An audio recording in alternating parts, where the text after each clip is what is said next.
Hello everyone, this is my third lecture from the series Anthropology for Social Activists. Well, unfortunately the recording from the library didn't work, so I'm re-recording that at home. And there is an epigraph to this lecture. Actually, I would suggest that you better follow the lecture plan, and it should be near the video at the Waterloo Region Nonviolence group. So I post the video over there and also post the printed material. So that contains a lot of names, a lot of citations, a lot of pictures, and if you follow that while I'm talking, that will help. So the epigraph is at the start on the first page, and it says, "We cannot comprehend some phenomena not because we lack reasoning powers, but because those phenomena are not in our books." Credited to Kuzma Prutkov, middle of the 19th century.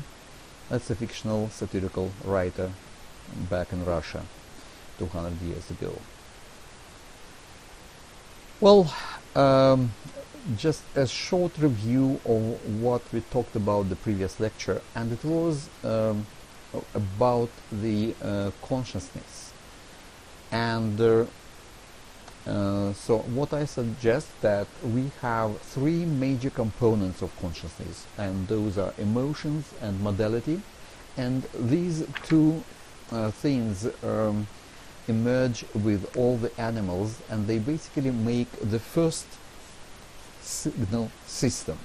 So the signal system that gives feedback to animals and helps them survival. Well, and as they develop, they emerged another center that was a cluster of the nerves. So nervous system formated a cluster which will help to make another step in processing data within animals. So if we are talking about emotions and modality, so these are signals going from the outside world to the animal, just to help monitoring the environment, while reason is just a specific device to process data inside the organism. So whatever emerges inside, whatever signals they have, this center processes that. And this is the base of reason. The first two components, emotions and modality, are based in physiology. So they have one rate of, like the speed rate to process stuff. They have also specific power consumption, while this third component needs much more power to process stuff, and it's much slower.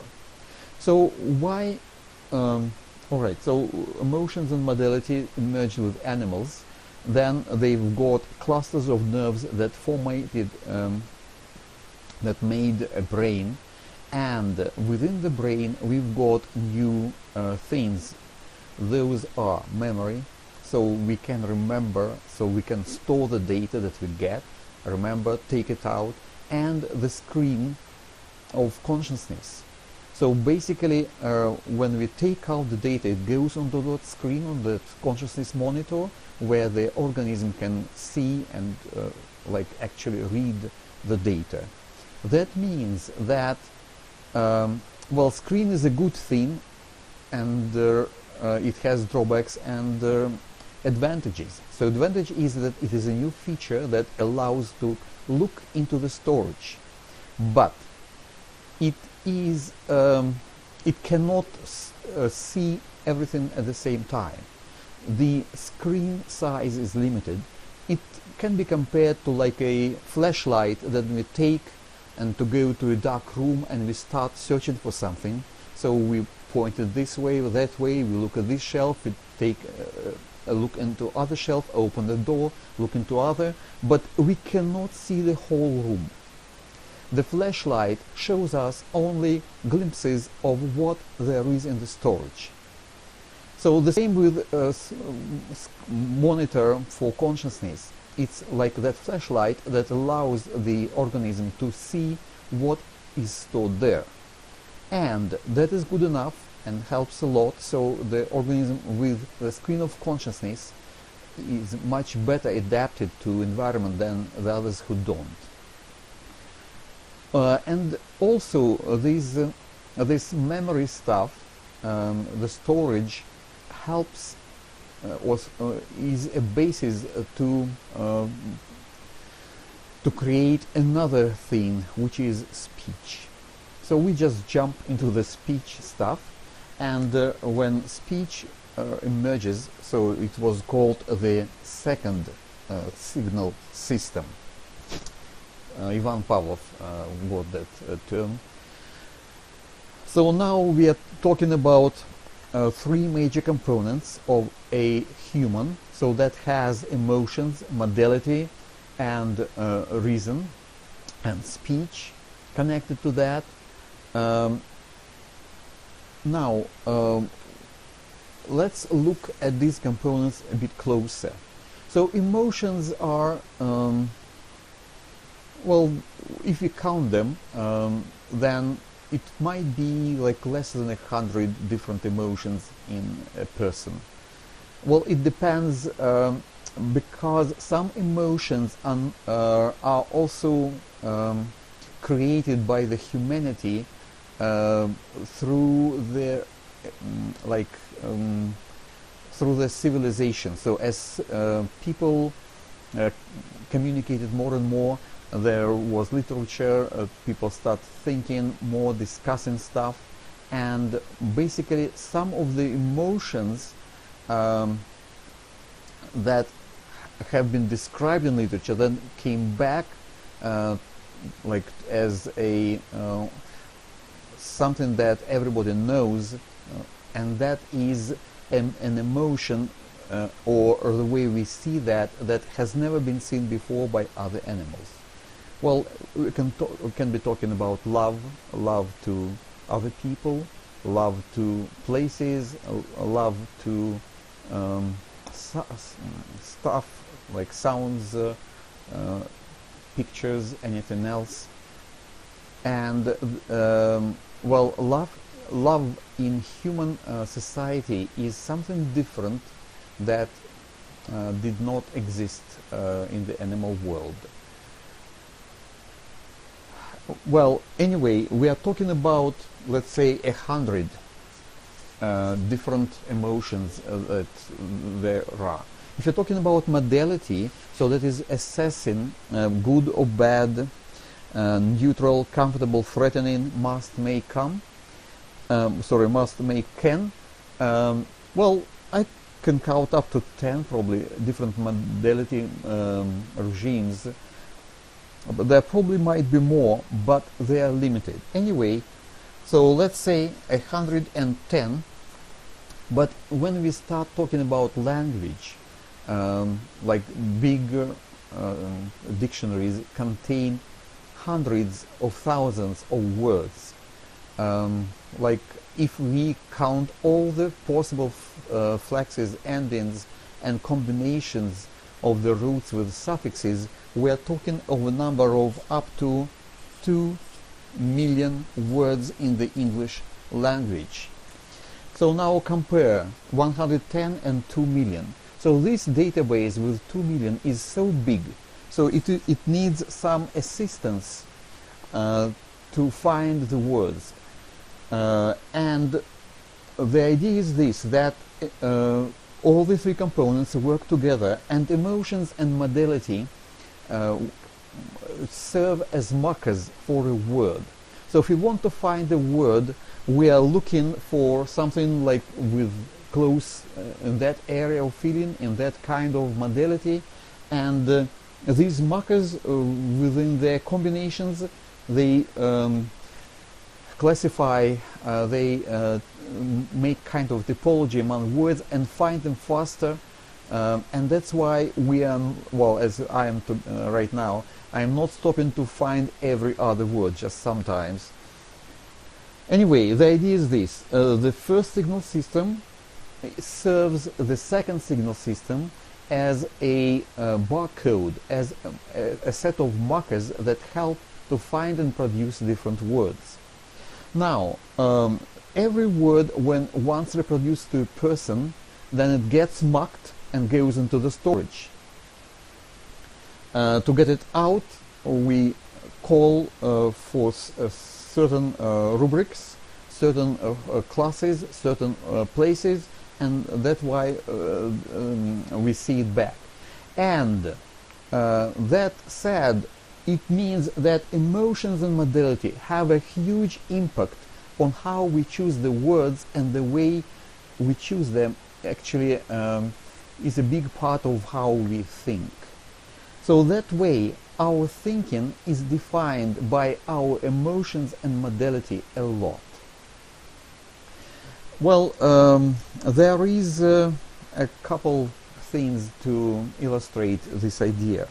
Well, you've heard of Archimedes of Syracuse, Greek inventor, and he cried Eureka and started running naked around the city, forgetting about all the ethics and the way he should be dressed.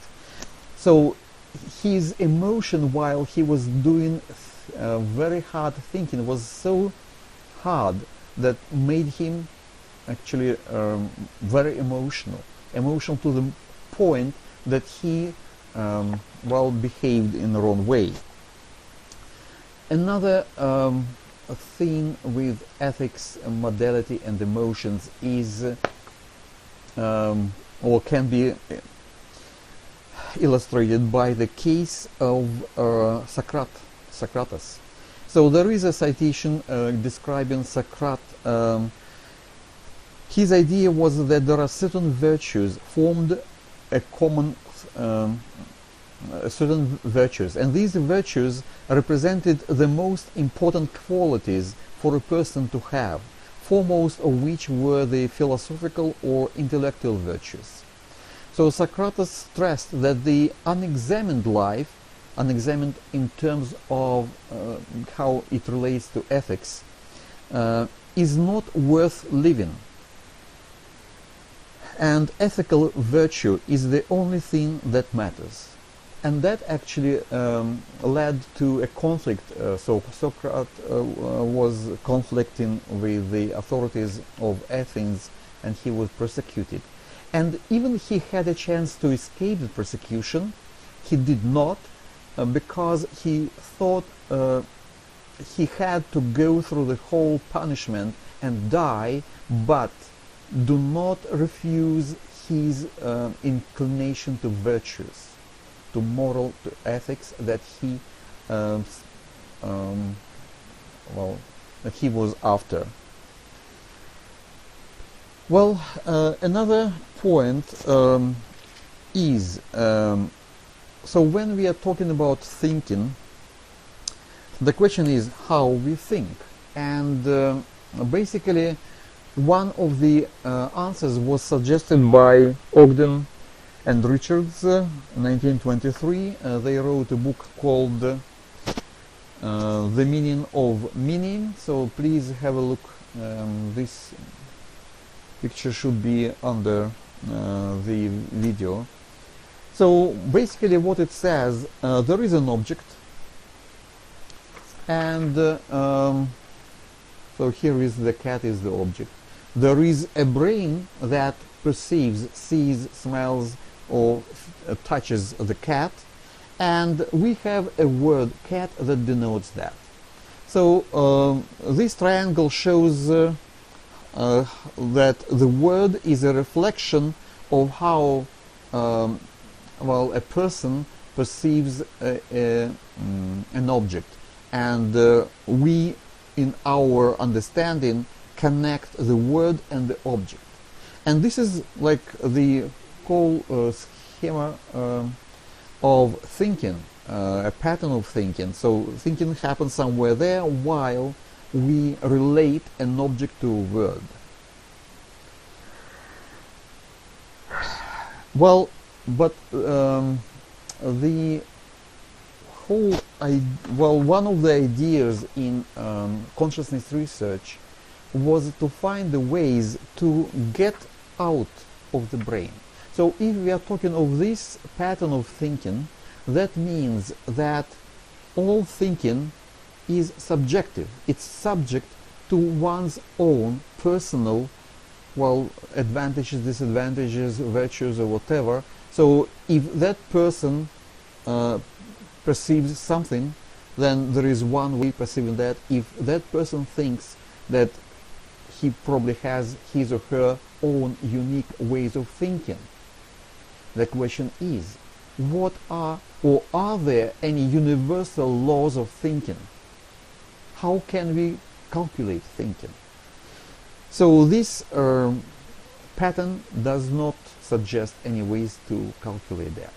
So in search of ways to find out the way to see thinking as non-dependent on one's personality was done in 1962-64 by Georgy Petrovich Shchedrovitsky and his Moscow methodological circle. So Shchedrovitsky wrote his PhD thesis. It was called Speech, Consciousness and Methods to Analyze That. And he wrote several articles on the same topic. So him and his followers came up with this pattern. So what does this pattern show? So it starts with an objectified content. So it doesn't start with an object. It deals with objectified content of some notion. And that content gets a symbolic form.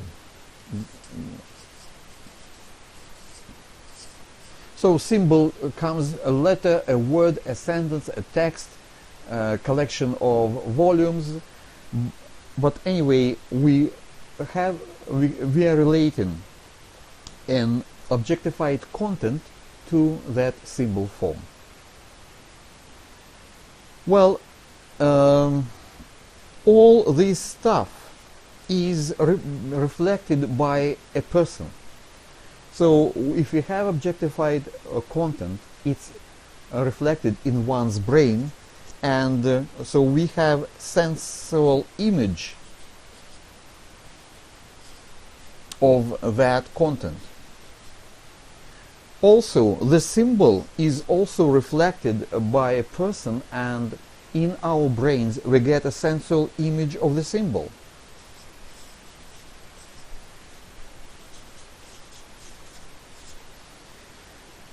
Now, what Shchedrovitsky suggests is that whatever is happening here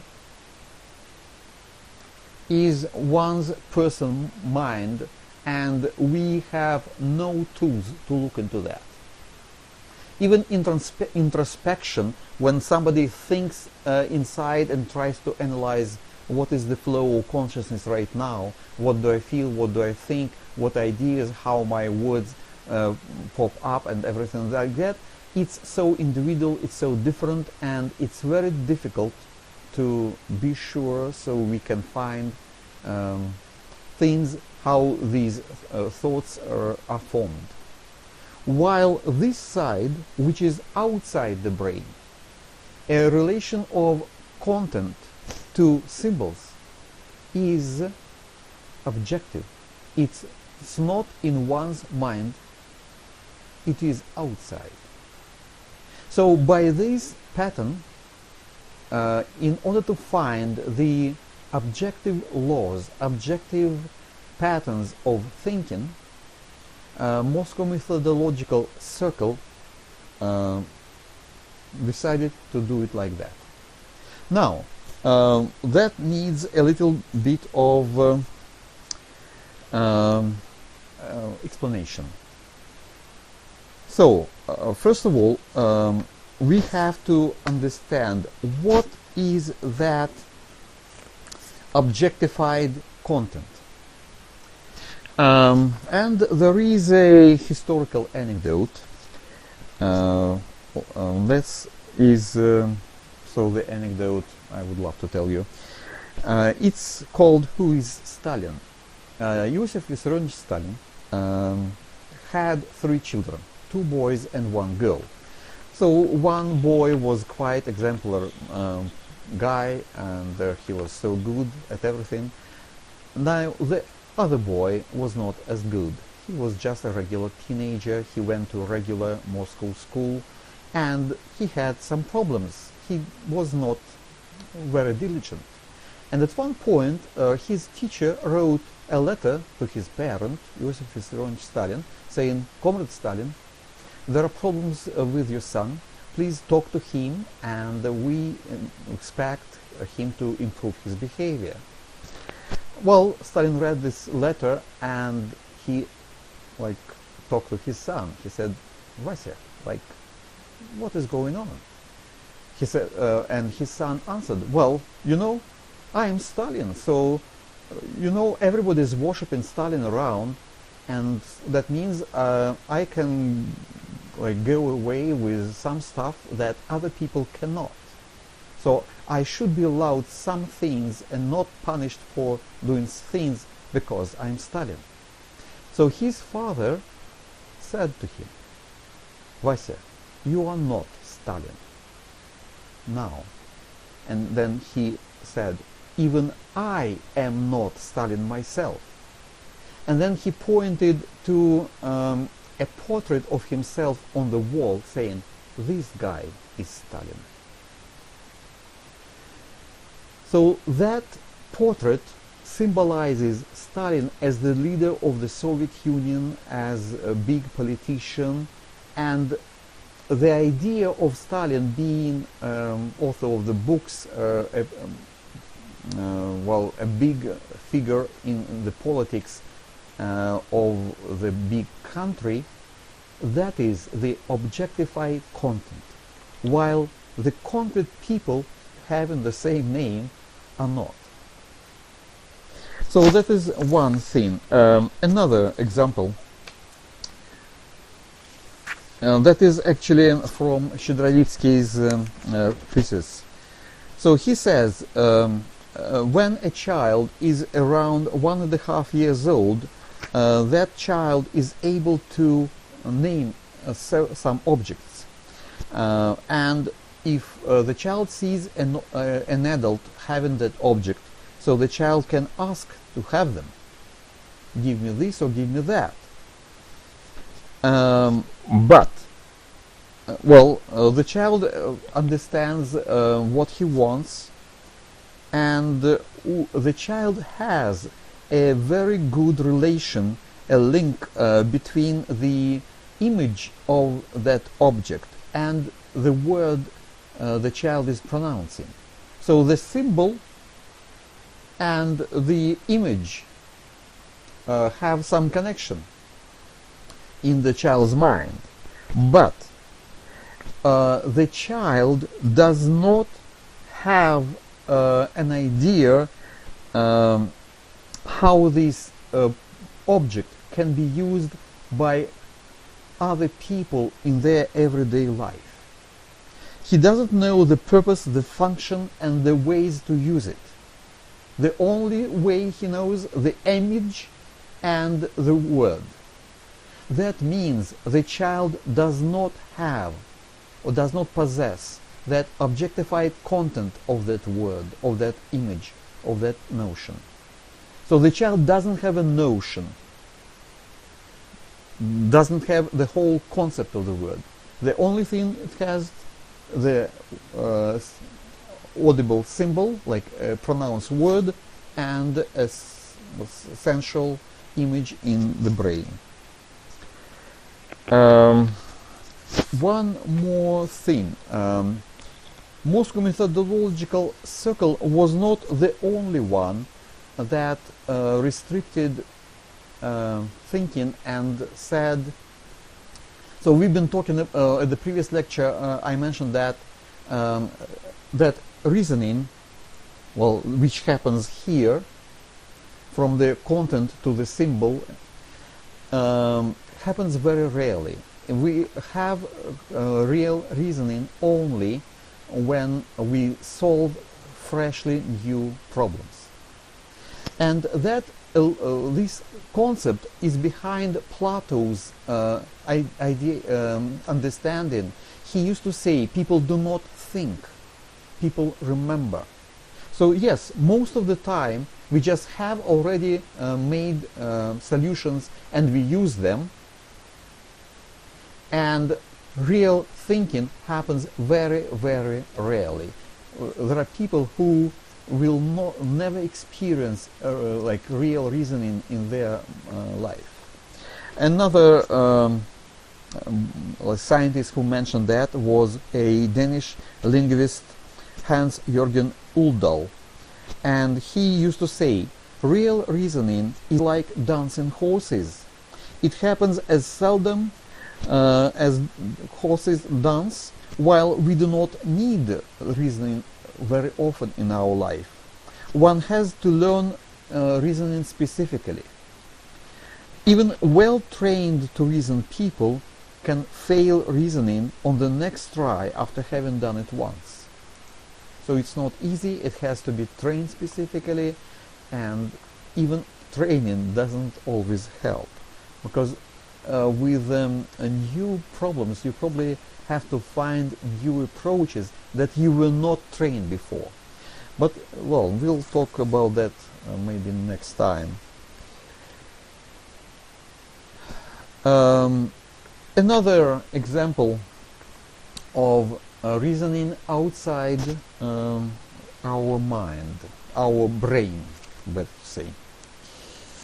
Let's say we have a problem to solve. We are given the distance, a car, well, let's say we have a car and it has gone through 100 kilometers, and it took the car, so the time to go through that, 1 hour. So the question is, what is the speed of the car? And the answer is, the speed of the car is the distance divided by the time. So that means the answer is, the speed was 100 kilometers per hour. So we had the problem, we solved that. And this is on the board, is my thinking, or our thinking, or usual thinking, standard thinking, how we solve it. So the solution is not there, it's here. This is the solution, this is the reasoning, happened in front, and it stayed there. My solution, my reasoning may be gone 5, 10, half an hour, but this will stay. We can come back to that and refer to that. This is the reasoning to solve the problem. Another example. But okay, I'm talking of reasoning as located outside of our brain. So as located on the board this time. How about running? So when people run some distances, where is their running? Is it in their feet? Is it in their arms? Where is it? So we can say that the whole human body participates in running. So we need arms for balance, we need eyes to see, we need brain to process our route and see where to stop and not to fall over, things like that. So the whole body is involved in running. And the same thing with reasoning. So reasoning is a process, as running is a process, activity. The problem here might be that we are used to one type of understanding the word reasoning or thinking, and this whole train of thought suggests a different view approach to that. So here what we are talking about is a scientific term description, and this way reasoning turns from a simple, usual, regular word into a scientific term. And as a scientific term, it is different from the common sense understanding, everyday interpretation of the word reasoning. So this way I introduce another interpretation of the word and make, or we start using this word reasoning as a term with understanding that it is something objectively existing outside of our brain that we can trace, or we can follow, we can record, and we can analyze. Okay, and now to the next topic. Next topic, so it's on page 2 of my lecture plan, is taxonomy. Intellectual implements taxonomy, or typology of intellectual implements. Just very briefly some general ideas, and those big general ideas, leading principles, is one of the huge part of our thinking tools. Well, there are examples of those big ideas. For example, stop and equate. So our mind can think without a stop, but whenever we start deciding something, we say, okay, that is enough. It's not 100.23, it's just 100. So at one point we have to stop reasoning, we have to stop developing a train of thought and come to a result. And that's a good quality of the mind. So if we never stop reflecting on the same idea, so we can go crazy and we cannot be practical in our life. Another example of some big idea is evolution. Evolution as a general principle.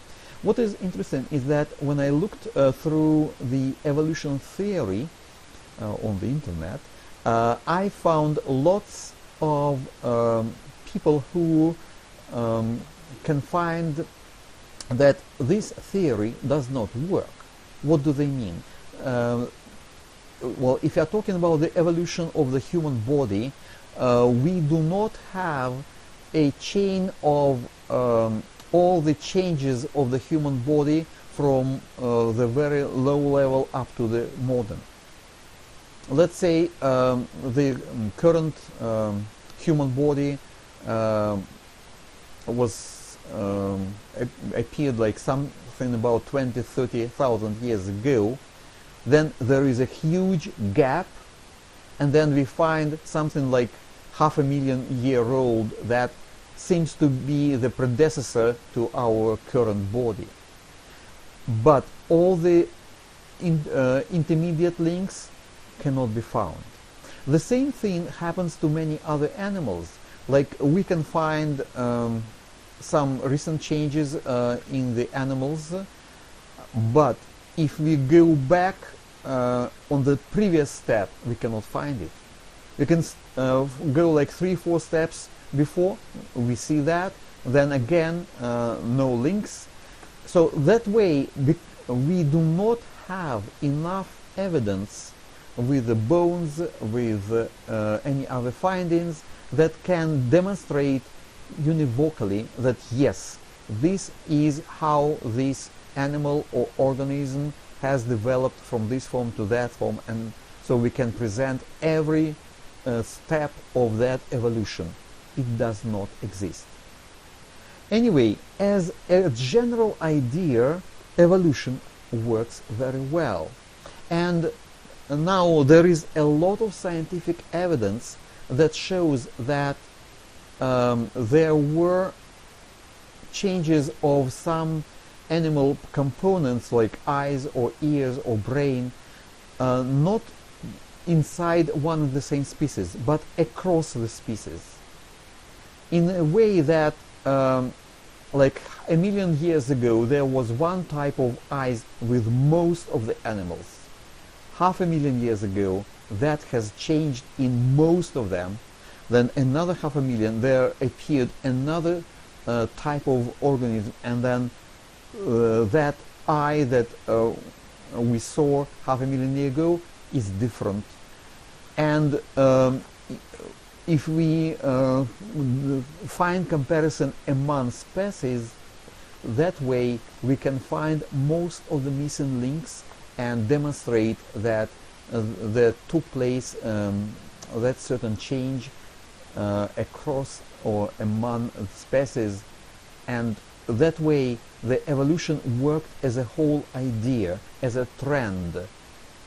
So that's why I put down evolution as a big general principle, and we use this ideation, this concept in our social society. So we suppose, we believe that there is evolution, like developing a society from less developed to more complex, more complicated things. The idea of making taxonomy, so that's another big idea. So that means that if we have a big number of something, so we can start dividing them into classes, groups, undergroups, minor groups, bigger groups, and this idea works very well. It's credited to Carl Linnaeus, Sweden, the father of modern taxonomy. Another big general idea is the general systems concept. Again, the Ludwig van Bertalanffy wrote his book General Systems Theory in 1968. So he called it a theory, and as a theory it doesn't make a lot of sense. Much more sense it works as a concept. Then we can present almost everything as a system. And if we break down a system into 5 components like processes, components, material, structure, links, so that helps us to analyze and understand the works of many phenomena. So this is how the general system concept works. Another big idea was a chemical periodic table, first advanced by Mendeleev in 1869. And that actually is part of our ontology right now. So we think of all this stuff as made of atoms, neutrons, electrons, and it helps us understand how they turn one into another, and how they react to each other, and why. Another big idea is the materialistic idea. So materialistic idea denies there is God, there is any supreme being or mind that creates stuff in a way that we do not understand, and it asserts that everything has to be disclosed. So there is an answer to everything. We can find all the answers to all the problems in the world. We just need to keep trying. And that is very well reflected in a fairy tale by Hans Christian Andersen, his famous Snow Queen fairy tale. And you know, there is Kai and Gerda, and Kai was kidnapped by Snow Queen. So Kai has got his heart almost all made of ice, and Gerda finds him at the North Pole. he is trying to compose the word eternity out of ice cubes that Snow Queen gave him. And so the current scientific mood, belief, is that we have to find some universal laws of everything. Those laws do exist. All we have is to keep aligning existing pieces into the winning combination. And basically this concept, supported by great philosophical approach, positivism, and lies at the basis of the current technological civilization, helping, with the help of that idea, all the engineering wonders were able to happen.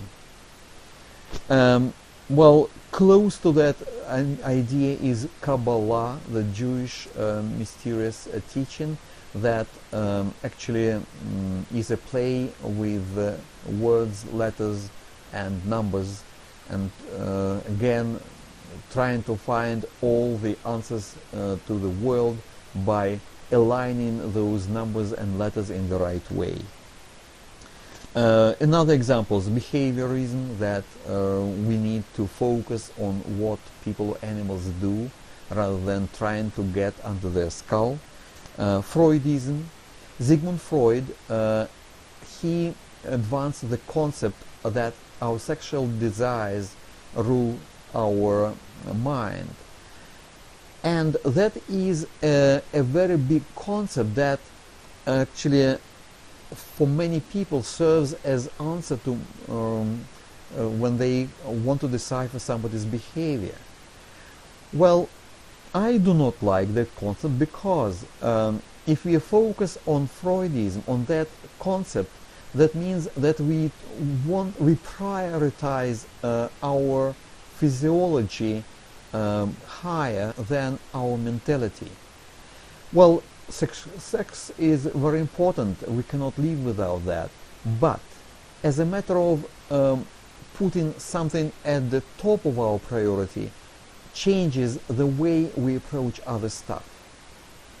And that is one of the basic things that can affect the way we think, the way we reason. I would say that if the person, we are talking about some of the ethical principles of one's reasoning, and these big ideas, they kind of pre-assessment of many stuff, and once we have this marker as sex rules at the middle, like as marked most of our word and concepts, that means that unconsciously we'll choose specific solutions, and the way we'll align the words that we have. Neuro-linguistic programming is another big concept. That means that, neuro-linguistic programming says exactly that emotions are the markers for our words, and if we choose the words with specific set of markers, that will create certain impression on other people, and we can calculate that impression, and it is important to find out to choose the right word with the correct emotional tag attached to that. And both Freudism and NLP, neuro-linguistic programming, they say that we can and we might try to change those tagging and marking, but it is a very difficult task to do, and psychotherapists do that. So they basically change that emotional modality and ethical tagging to many of the words that people use, and that changes their mental health. Another big idea is cooperation, and competition. If we are talking of competition as a big idea, strategically, competition in the animal world is a dead end. So if you take the elephants and they win all over the microbes, bacteria, poisonous animals, snakes, mosquitoes, mice, and other parts of nature, and they are alone in the world, they cannot survive.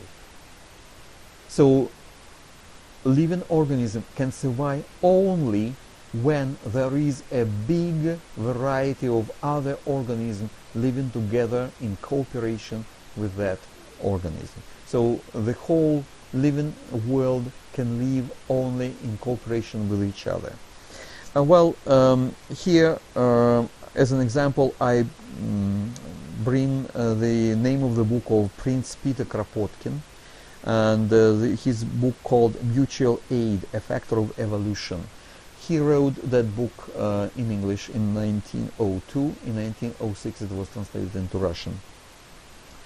Well, talking about cooperation. Cooperation is the key factor that made people people, and that allows us to create our civilization. It's a miracle that 100 people can do 10,000 times more than one person. 10,000 people can do 1,000,000 times more than 100 people. So we are talking about manufacturing. So if we have a big number of people, they can do more because of dividing the jobs into functions and into different like intervals, batches of work. So if one person does one thing, another person another thing, and all together, so they can do much more than a single person. At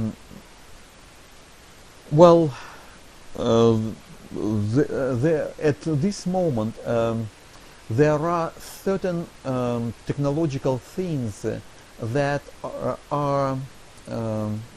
that make sense, that can be achieved only when they serve a big amount of people. Like we are talking about the Large Hadron Collider made in the middle of Europe. It is the world's largest and most powerful particle collider, the most complex experimental facility ever built, and the largest single machine in the world. No one single nation was able to build it. It took the whole European Union plus other countries that participated financially and with scientific research that it was able to appear. There are certain technological things that can exist only in big countries. If you are talking about aircraft, so there is a research saying that an aircraft company is profitable when it serves at least 300 million people. So that means that US will be should be having one aircraft company to serve just only the US. If you're talking about Europe, the same. One aircraft company makes profit when serving the whole European Union. Well, if you're talking about China, they probably should have 3 or maybe 4 aircraft companies, the same about India. But you get the idea. So if you're talking about technical gadgets, the amount of people is the basis for make creation of this or that gadget profitable.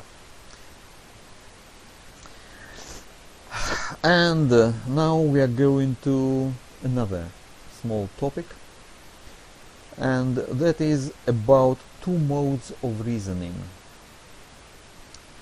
I decided it's very important to mention that. I would call them, one is like understanding, and another one is naive simplicity. Yes, when we are talking about thinking, reasoning, so the real reasoning happens not very often, and it is relating a objectified content to symbol, to text, making it text. And what does the individual brain do? Well, said that reason is not often, but our brain works. It's busy with something. So most of the time, or the major intellectual activity of one's brain is understanding. So first of all, if we see anything, we have to understand: is it good, bad, neutral, comfortable, desirable or not, or what does that mean to other people? How do we have to react to that? And that understanding is a never-stopping activity of our consciousness. So this is basically most of what we do with our brain, understanding. And in understanding, this is what happens. So we have, for example, this object, and then what is this? How do we understand? Well, okay, it's a stick. So now equating this object to a stick is a leap of understanding. Oh, and this stick can actually write. So we can write something or draw lines with that. Wow. So that means we make another step of understanding. And this feature, this quality, this mode of reasoning is one big one. Another one is quite simple: when we do not stop to reason and we do something automatically, like 1, 2, 3, 4. Okay, this is white, this is black, these are words, this is a board, this is a camera, this is a table. So these things that are simple as 1, 2, 3 is one mode. Another mode is when we stop and start reasoning and stop comparing, understanding stuff. Well, a very big intellectual implement that is based on that understanding is categories and notions. If we want to understand what this is, we want to get a notion of this object, so we have to look at it at different ways and open it, try it, play with that, ask somebody else, find anything else. And that's why how we build understanding of how it works and what it is. And all these things that we know about it is our one big notion about it. Well, philosophy is famous for dealing with notions and categories. It is said, but not everyone kind of understands notions and categories. The worst thing is that some big famous people do not do that. I bring an example at page number 2 at the very bottom. There is an example 2.3, and as an example I brought up the book by Felix Martin. So the name of the book is Money, the Unauthorized Biography. It's like 5 years old now, and this book was in the focus of discussion at Hungry Minds half a year ago. So Martin is praised very much for his book. It's a good book. It was one of the best sellers by New York Times, and he described most of the ideas about money, how they emerged, and he tracks down the emergence, their history, and tries to define what money is. And he starts with criticizing his predecessors. So one of his predecessors is Adam Smith, a great politeconomist. And based on his criticism of Smith, Martin says, the entire conventional theory of money is false. So it's at page 10 of his book. And then he says at page 12, the conventional theory holds that money is a thing. And then he explains that it's a commodity chosen from amongst the universe of commodities to serve as a medium of exchange. So then he goes on for examining the whole idea of money through the examples, and at the end of his book at page 273 he says that, as a matter of fact, money is like language. It's a social phenomenon. So this is the start and the finish of the book. So money is not a thing, and money is a social phenomenon. What is striking, that Martin chose Smith as the focus for his criticism, and Martin never mentioned the most famous research on money. He did not mention the work by Karl Marx, The Capital. And that, now I'm trying to understand why that happened. So in my view, Martin makes a mistake. So he says the entire conventional theory of money is false, and then he interprets what is that conventional theory. He says the conventional theory holds that money is a thing. Why? Like I ask. And Martin answers, it's a commodity. So the politeconomists call money a commodity. In Martin's view, commodity is a thing. So this is a commodity, this is a commodity, that is a commodity, everything that can be sold and manufactured are commodities. And these are things. This is the thing and that is the thing. Well, now, my objection to that is that, well, and I bring here a citation from The Capital of Karl Marx. So here is the introduction. So the content of The Capital. Part 1, Commodities and Money. Chapter 1, The Commodity. Chapter 2, Exchange. Chapter 3, Money or the Circulation of Commodities. Part 2, the transmission of money into capital. In my view, Marx understands commodity as a category, not as a thing. So there is a category of form, content, relation, other categories, and basically most of the phenomena can be understood as a commodity, and this understanding requires a special leap of reasoning from common sense understanding to that other higher level understanding, which is reasoning, which is that understanding mode that I'm talking about. And in my view, Martin was not able to read The Capital as based on categories.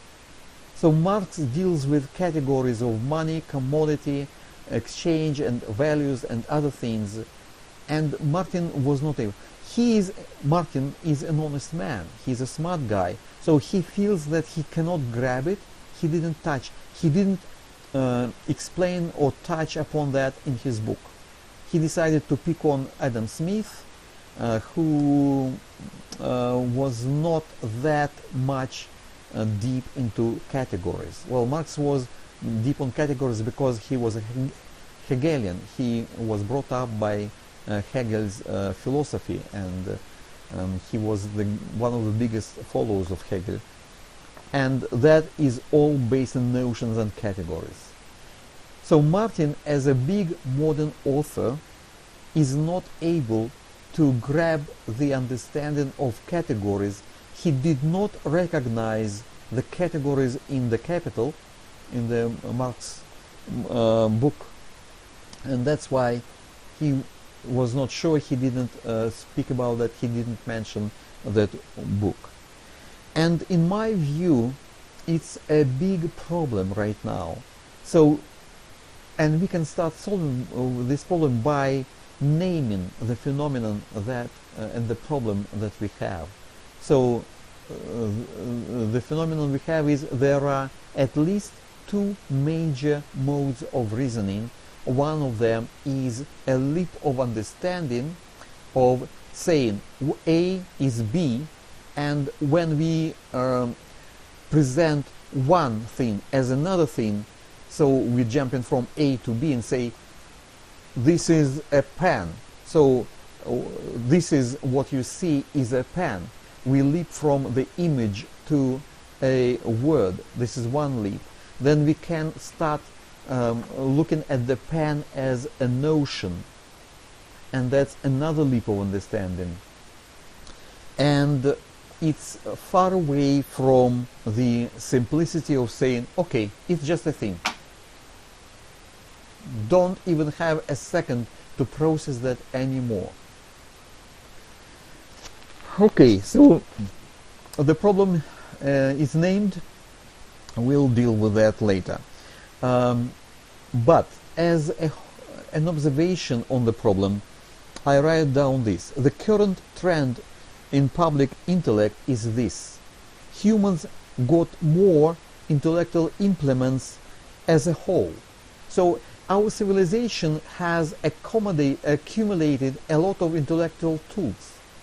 So we are able, as a civilization, as a humanity, we are able to solve very complicated problems that we were not able to solve, that we didn't have tools for 100 years ago. Now we've got these thinking tools to understand them. But if we are talking about individuals, there is a general decline in individual possession of those intellectual tools. And that is sad, and that is a trend, and we can deal with that. And by the way, going back to the cooperation, another step in obtaining intellectual tools would be creating a tool that requires a teamwork. So most of the tools we have now are individual, and those that I mentioned, most of them. There are very few specific specific activities, specific ideas of how a team can work as one single intellectual tool. But that's a different story, and that is our future. At the same time, if we are talking of tools, the tools should be well, we have to relate the tool and the job. So if I want to draw something on this board, I need that big tool. I don't need something huge which is 3 feet long. It will not fit here, it will be not comfortable. So for this job, this size of the tool is the best. The same with teamwork. If we are thinking of specific effort to do teamwork in reasoning, we are not going to solve this problem with a teamwork. It's a one-person job. So another big tool requires a related size of a task that we can handle. But that's just an idea and a observation. The next, there is a number of existing taxonomies. So if we are talking about, philology has created a big set of tools to analyze texts. So all the literary critics, they are very good, well, some of them, in analyzing text. So, and at the English language departments, they teach people specific skills, and they explain to them what are the tools to use to analyze text. There is a text analysis that is not about fiction analysis, analysis of fiction literature, but analysis of philosophical or other texts that will help us follow the train of thought of the writer. It was created by Oleg Anisimov, and he worked on a specific schematized trains of thought. So his suggestion is when we read a text, we should be schematizing the ideas in the text, and that will help us better understand. So one big advantage is that so we bring this thinking about somebody's text, the understanding outside of our brain onto paper, and that helps us keep the track of what we are thinking about, keep the track of our work, because otherwise if we do not do that on paper and use only our brains, it's kind of hard just to use images in one's brain. Logics is another set of tools that has been created by humanity. The only thing just to mention about logics, sometimes people think logically, and that's bullshit, because what Kant and Fichte noticed is that we first create the conclusion in real life thinking, and then we find a train of thought to support our reasoning. So first we jump to the conclusions, and then we explain them and find a logical train of thought to support it. Well, I mentioned philosophical approach to reasoning, and it is based on categories and notions. Another big approach that is a set of thinking tools is TREES. TREES is an abbreviation that stands for Теория,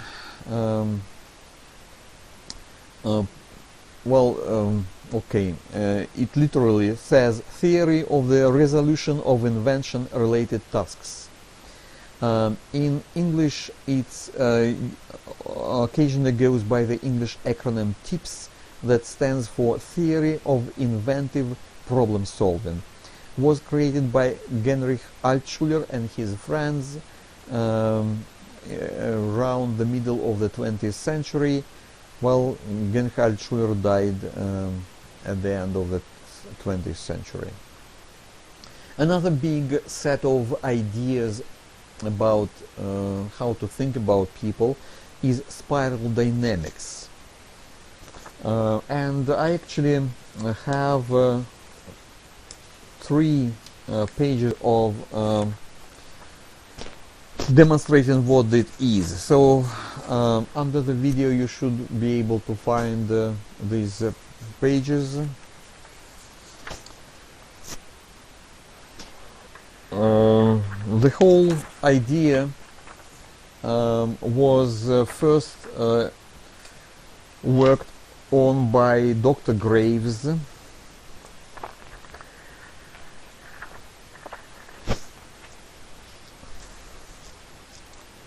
who died in 1986, and he was a professor of psychology in the US, and his disciples Don Edward Beck and Christopher Cowan created a book, Spiral Dynamics, in 1995, so 10 years after their teacher died.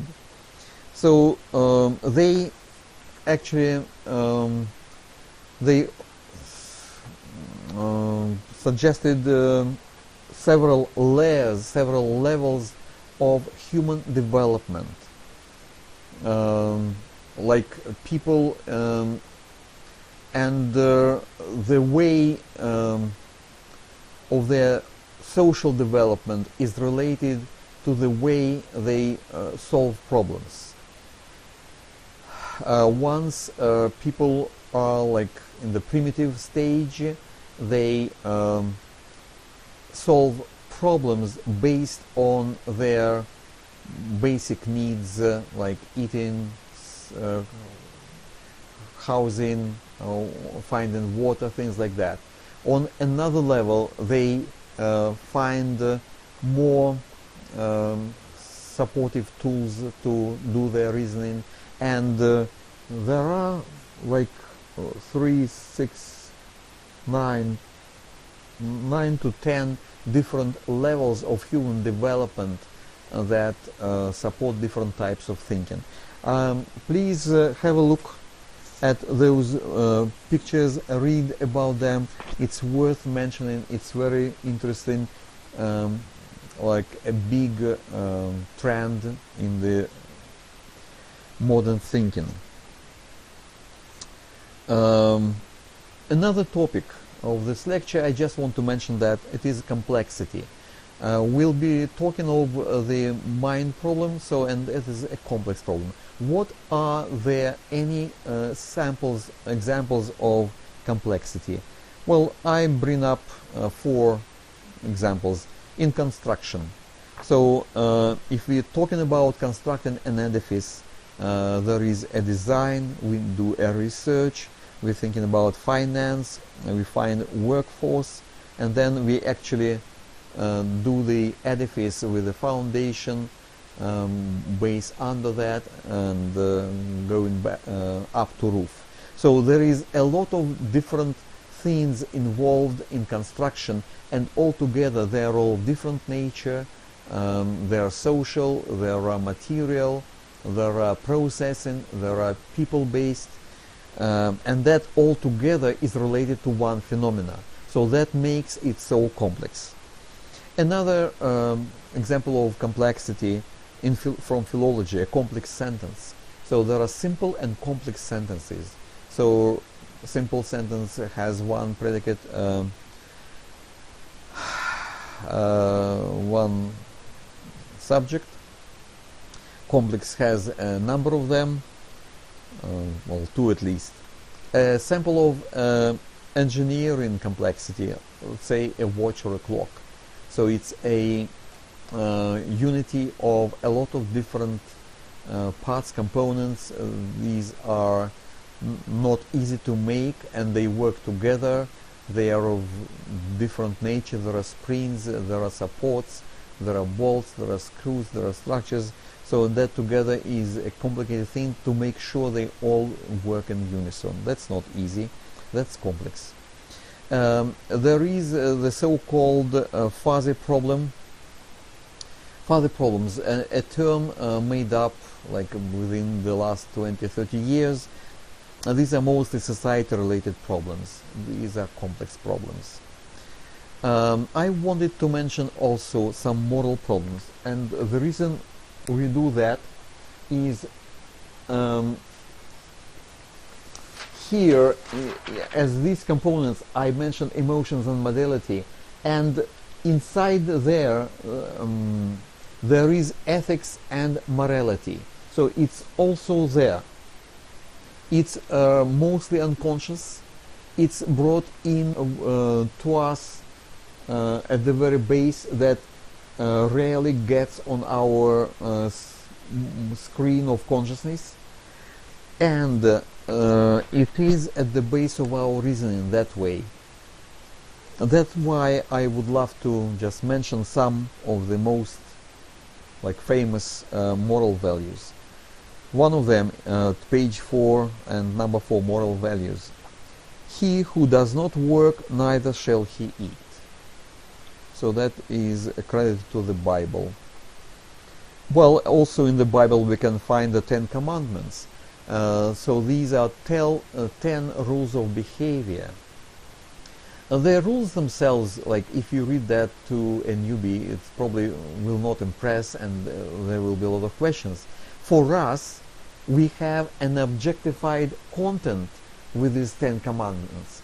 Each of us who has read the Bible and discussed that with anyone knows that these 10 commandments have a very long, deep history in our human society, and a lot of our civilization in the Western world is based on those 10 commandments. So the words themselves have a very huge, deep, objectified content that supports its existence and its value. Well, in 1960, the Communist Party of the Soviet Union has written a moral code of the build of communism. So then the Communist Party of the Soviet Union declared that the current generation of the Soviet people will or shall live under communism. So it was given a 20 years period time to build the communism. So communism as a society where everybody has all their life needs covered, and they don't need to worry about buying or working hard to obtain anything. But well, everybody will get all their basic needs covered, and everyone will work as much as they want. So that is kind of correlation. We have all our basic needs covered, and we contribute to the society just up to our desire. So that means that there should be a desire to do something, and as an example of those desires was that moral code of the build of communism. So what people should desire, what is the description of that. There is another, at the same time there was developed an ideal of a person that has all the people that have all their features in harmony, and that was called a 5-point. So let's develop ourselves all the qualities in 5 directions, 5 major directions, like a star. So we should excel in profession, in community work, like doing some, well, during the communism time, like news reporting, volunteering in all kinds of work in the society. Well, excel in private life, family included, health, sports included into that, and hobby. So, and that's why a person would be well balanced in all directions, be good to other people, very good at, have some very important skills for the society, like obtain a trade to be able to work, and be healthy, and also be good in arts and like leisure time. Have something to do. Well, it's another problem. Then we come back home, and well, if we don't have computers, we don't know what to do. Such a good moral value as a Boy Scout rule. That means that whenever scouts go camping, they should not leave any rubbish or garbage behind them. So if they had a campfire, it should be covered with grass and dirt and then grass, to make sure nobody notices where that fire happened. No cans scattered around, no paper, no bags, nothing. So everything is cleaned up, and nature remains the same as it was before the camping. But what is interesting, most of the moral values that people, well, if you ask someone, will start mentioning are like that, like 10 Commandments, moral code, like arts, profession, something like that. Excelling in personal skills. Well, I believe there is another big department for moral values. It's our work ethics how we think of the work to be done. And one of the values set that I would love to mention is, for example, a specific understanding how cooperative behavior, how team behavior, cooperative work should be set up. Everyone works for the common good, for the end result. So if you have a team working, let's say, in a factory, and it is expected that everyone is thinking of contributing to the end result, so they know what end result is going to be, and whenever they are on the floor, they will make sure they will support any effort in their view to achieve, to deliver on that end result. And that will work only if everyone understands each other's functions. So every worker, every manager, every engineer, every millwright, and any other supporter or team member knows exactly and knows very well each other functions, is able to function in different roles and can supplement and help anybody else in their role, and that is a specific moral or setup for a work environment. Well, and after said that, there is only one topic left, and basically this topic would be a step to creating our mind model. And there was a question I asked the people at the lecture.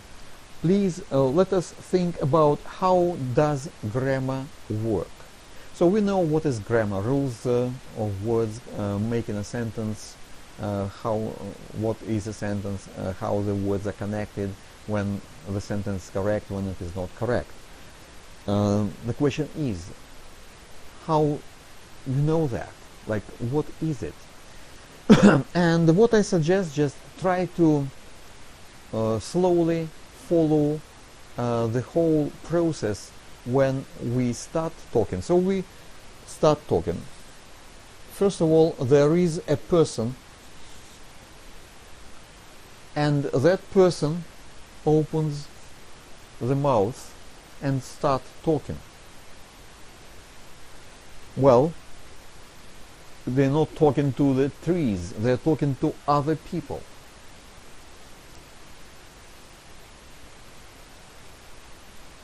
So there are other people around, and these other people listen. So they get the message from that person. And let's say, like children, yes, so they say something, they point to an object, so got it. Now, these people return the message. So in order to demonstrate they understand, they read it back, and now that a person understands what they are talking about.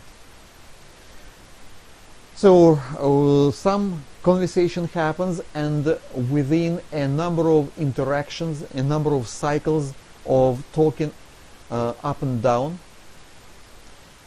people start to get the objectified content of one object and relate it to that specific spoken word. Well, that is okay, and also some people in the audience mentioned that on top of what they're talking about, there is some specific, let's say, textbook with the rules of grammar. So when we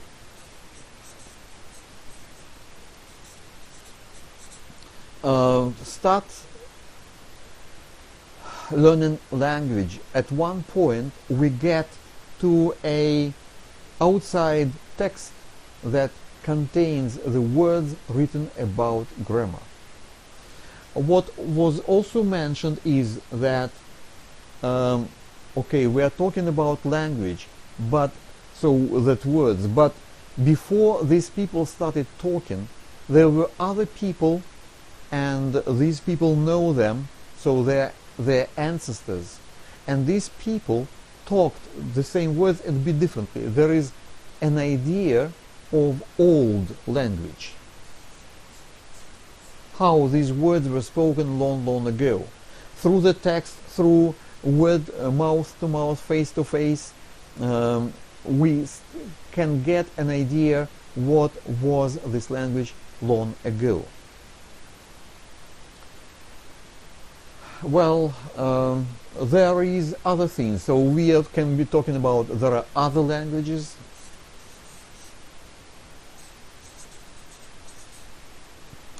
There are other phenomena. There are other things. So what does this picture, this drawing tells us? That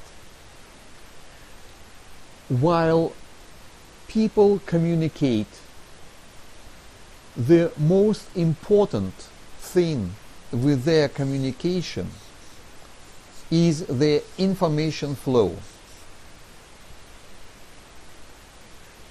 So that information flow is the backbone, is the basis of all our language and other social phenomena that we have. On top of that, there are specific storages that have texts of different kinds in different forms, which are stored as a written text, like some pictures, and also word of mouth. Now, what we have as components of our human interactional language, we have people, we have a flow of information among them, and we have a specific storages that exist somewhere in the society. What I would say, this picture represents one whole phenomenon. So one single person does not know language. These people together do not know language. All the language only exists when we have the whole, all the components together. People, their interaction, and their interaction in time, in history, and also batches of other phenomena that people can plug into, get information, use it, and use it in their communication.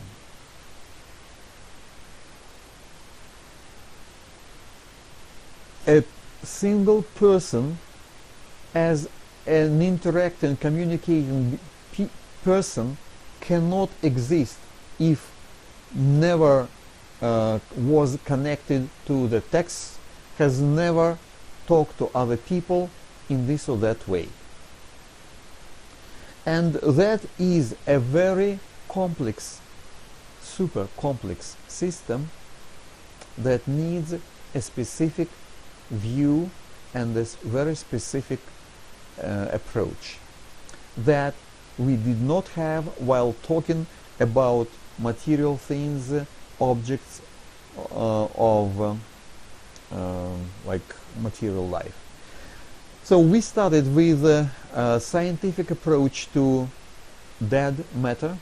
Then we said that there is a live matter, or which is biological organism, and that way there is, when we're talking about biological organism, so we need a system of two kinds of matter, dead and alive, and they have their own sets of laws that rule them, when we are talking about biological system, we need both systems. Now, if we are talking about humans, there appears two other different types of matter: information and specific resources that are that are temporary, like in terms of time, they are not here and now. Yes, like talking about the old language, it is our history, it is not here, but our understanding that it is there, it becomes an objectified content that we use in referring to. Anyway, this picture contains now probably 4 different types of matter. So dead matter, alive matter, information, and specific storages that are of different types, ways, and existence in time. So if you are talking about a human body, this is one way it exists in time. If you are talking about a text and understanding that, its existence in time is of a different type. And that all has been thought of as one unit, as one minimum cell, minimum unit that contains all the major features of the human being. Anyway, we'll talk about that at the next lecture, and we'll see how this information can be guided, controlled, stored, and how it works in our society.